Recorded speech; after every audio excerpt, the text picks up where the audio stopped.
Border pass করার রক্ষা করার দায়িত্ব বিএসএফের, তেমনি আধার কার্ড করে দেওয়ার সময় যে দায়িত্বটা ছিল তারা দায়িত্ব পালন করেন। তাহলে দায়িত্ব পালন না করে তারা ভুয়া ভোটার ঢুকিয়েছেন। এখন সব জায়গায় যদি আমাদের এই শুভেন্দু অধিকারীর মতন রোহিঙ্গা দেখেন, আমার তো বিশ্বাস হয় যে আগামী দিনে আমাকেও না রোহিঙ্গা বলে দেন।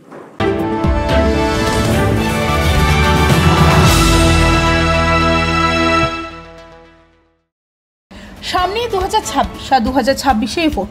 প্রতিটি দল কোমর বেঁধে নেমেছে তাদের দলের গুটি সাজাতে। তাই আমাদের ক্যামেরা চলছে পাহাড় থেকে সাগর, উত্তর থেকে দক্ষিণ।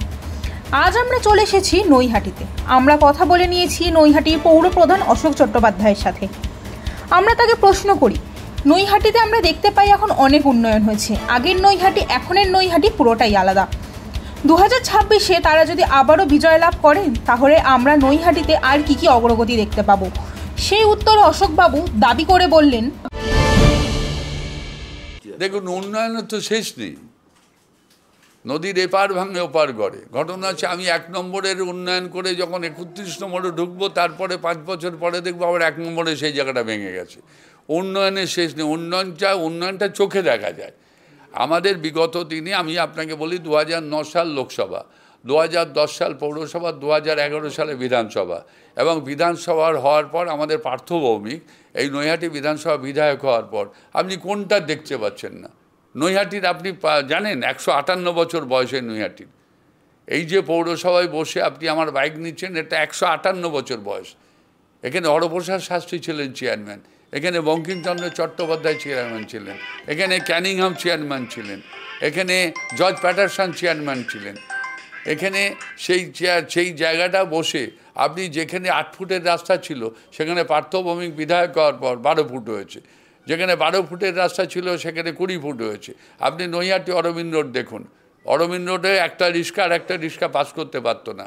সেখানে পার্থ ভৌমিক বিধায়ক হওয়ার পর তার প্রথম কাজ হয়েছিল হকারকে পুনর্বাসন দিয়ে গোপাল বোস হকার মাঠকে তৈরি করে নৈহাটির অরবিন্দ রোডকে 41 ফুট করেছে 12 ফুট থেকে।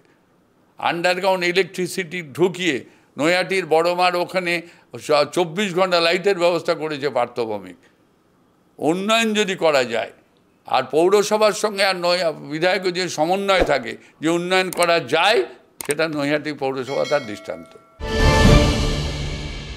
ভারতবর্ষ থেকে বহু ভুয়ো আধার কার্ড বার করা হয়েছে। বিরোধী পক্ষ যেখানে বলছে বাংলাদেশের বহু মানুষের কাছে ভুয়ো আধার কার্ড রয়েছে, সেখানে আদালত আবার এই আধারকেই একটি গুরুত্বপূর্ণ নথি হিসেবে দাবি করছে। সেক্ষেত্রে যদি বাংলাদেশে প্রকৃতই হয়ে থাকে তাহলে আপনারা তাদেরকে কিভাবে আলাদা করবেন? না, এই দায়িত্ব কার? আধার কার্ড তো আমরা করাইনি। আধার কার্ড তো কেন্দ্রীয় সরকারের দপ্তরগুলো করেছে, পোস্ট অফিস থেকে করেছে, ব্যাংক থেকে করেছে। আধার কার্ড তো কেন্দ্রীয় দপ্তরগুলো থেকে করেছে। তাহলে দায়িত্ব তো সেই যদি যেমন বর্ডার পাস করার রক্ষা করার দায়িত্ব বিএসএফের, তেমনি আধার কার্ড করে দেওয়ার সময় যে দায়িত্বটা ছিল তারা দায়িত্ব পালন করেন। তাহলে দায়িত্ব পালন না করে তারা ভুয়া ভোটার ঢুকিয়েছেন। এখন সব জায়গায় যদি আমাদের এই শুভেন্দু অধিকারীর মতন রোহিঙ্গা দেখেন, আমার তো বিশ্বাস হয় যে আগামী দিনে আমাকেও না রোহিঙ্গা বলে দেন।